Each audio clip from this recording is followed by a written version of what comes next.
নমস্কাৰ মোৰ YouTube channel NS ব্লগলৈ আপোনালোকক স্বাগতম জনাইছোঁ। আশা কৰোঁ সকলো মোৰ ভিডিঅ' চাই ভাল পাইছে। পুনৰ এটা নতুন ভিডিঅ' লৈ আহিছোঁ, নতুন ৰেচিপি লৈ আহিছোঁ। যিহেতু বতৰ চাই এবিধ ফল ওলাই আহিছে কঁঠালৰ গুটি পিটিকা ৰেচিপি এটা লৈ আহিছে। আপোনালোকে ভিডিঅ'টি শেষলৈ চাই থাকিব।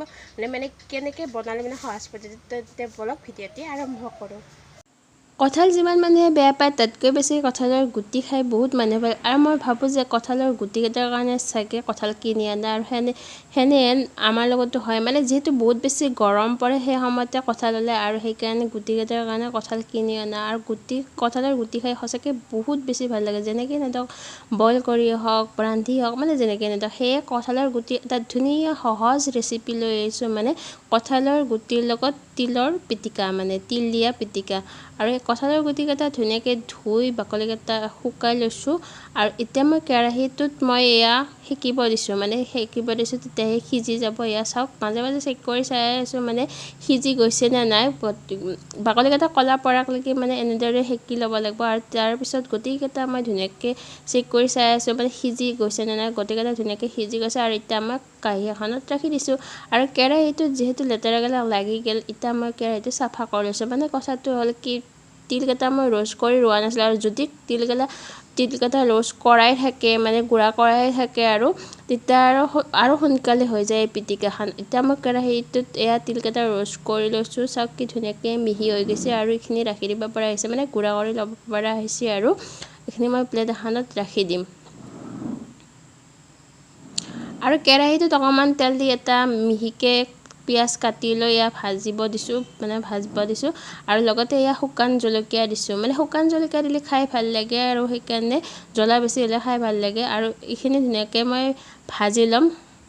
আৰু লগতে দিছোঁ এয়া নহৰু গোটেইখিনি এতিয়া ধুনীয়াকৈ ভাজি লৈছোঁ। আৰু যদি ভাবে বোলে মই শুকান জলকীয়াটো ভাজি নেদাওঁ পুৰি দিম তেতিয়াহ'লে পুৰিও দিব, তেতিয়াও বেছি ভাল লাগে। নহৰুটো পুৰি দিব পাৰে, সঁচাকৈ বহুত বেছি তেতিয়াও ভাল লাগে। আৰু এইখিনি মই যিহেতু ভাজিয়ে ল'লোঁ আৰু ইমানটো পৰিমাণত ভাজি ল'লে হৈ গ'ল। এতিয়া এইখিনি মই ৰাখি দিছোঁ প্লেট এখনত। আৰু এতিয়া মই কঁঠালৰ গুটিকেইটাৰ বাকলিখিনিও গুচাই ল'ম। আৰু এই পিটিকাখন কঁঠালৰ গুটি এনেকৈ সেকি ল'লেও পুৰা পিটিকাখন যেনে হয় তেনেধৰণৰ হয়। আৰু কঁঠালৰ গুটি পুৰা পিটিকা তেনেধৰণে হয়। আৰু গোটেইকেইটাৰে মই এনেদৰে বাকলিকেইটা গুচাই ল'ম। আৰু এয়া বাকলিকেইটা গুচাই ল'লোঁ। আৰু এতিয়া মই চামুচ এখনৰ সহায়ত এয়া হেঁচি কৰি লৈছোঁ, গুড়া কৰি লৈছোঁ। আৰু যদি খুন্দনা থাকে তেতিয়াহ'লে খুন্দনাৰ সহায়তো এনেদৰে গুড়া কৰি ল'ব। বহুত বেছি গুড়া কৰিব নালাগে, এনেকৈ চেপেটা কৰি দিলেই হৈ গ'ল। আৰু গোটেইকেইটা মই এনেদৰে চেপেটা কৰি লৈছোঁ। এয়া চাওক কি ধুনীয়াকৈ গুড়া হৈ গৈছে আৰু বহুত ধুনীয়াকৈ সিজি গৈছে। আৰু এতিয়া মই তিলখিনিও গুড়া কৰি ল'ম। যিহেতু গুড়া কৰাই নাই, গুড়া কৰিলে আৰু সোনকালে হ'লে এইখিনি গুড়া কৰা হৈ গ'ল। আৰু তিল অকণমান বেছিকৈ ভাজি লৈছোঁ, ইমানটো তিল নালাগে, পিছত আৰু কিবা বনাই খাব পাৰোঁ সেইকাৰণে আৰু লৈয়ে ল'লোঁ অকলে ভাজি। আৰু এইখিনি বাতি এটাত ৰাখি দিছোঁ মই। এতিয়া আৰু পিঁয়াজ নহৰু আৰু জলকীয়া যিখিনি ভাজি লৈছিলোঁ এইখিনিও পিটিকা বনাই ল'ম। আৰু যদি বোলে ভাবে তেল বেছিকৈ নাখাওঁ, ইমান ভাজি নাখাওঁ, তেতিয়াহ'লে এইখিনি বস্তু পুৰিও ল'ব পাৰে। নহৰু আৰু জলকীয়াটো এইখিনি পুৰি ল'লেও এনেই সোৱাদ লাগিব। আৰু এইখিনি ধুনীয়াকৈ মই এতিয়া পিটিকা বনাই লৈছোঁ। আৰু বাতি এটাত মই এয়া কঁঠাল গুটিখিনি দি দিছোঁ। লগতে দিছোঁ ইয়াত 2 চামুচ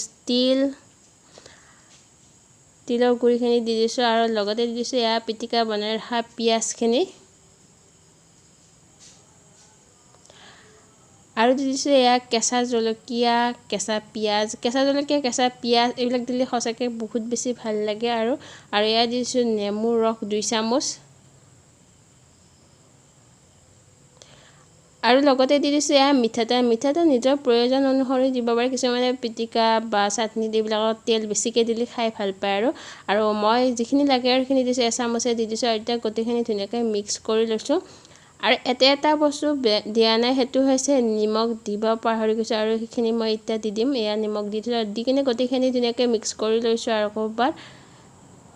আৰু এই পিটিকাখন সঁচাকৈ খুব কম সময়ৰ ভিতৰতে আৰু পিটিকাখন দাইল ভাতৰ লগত খাবলৈ সঁচাকৈ বহুত বেছি ভাল লাগে। আৰু এনেধৰণৰ সহজ ৰেচিপিবোৰ পাবৰ বাবে মোৰ চেনেলটো ছাবস্ক্ৰাইব, লাইক, কমেণ্ট, শ্বেয়াৰ কৰি থ'ব। তেন্তে আজিলৈ আহিছোঁ দেই, বাই বাই।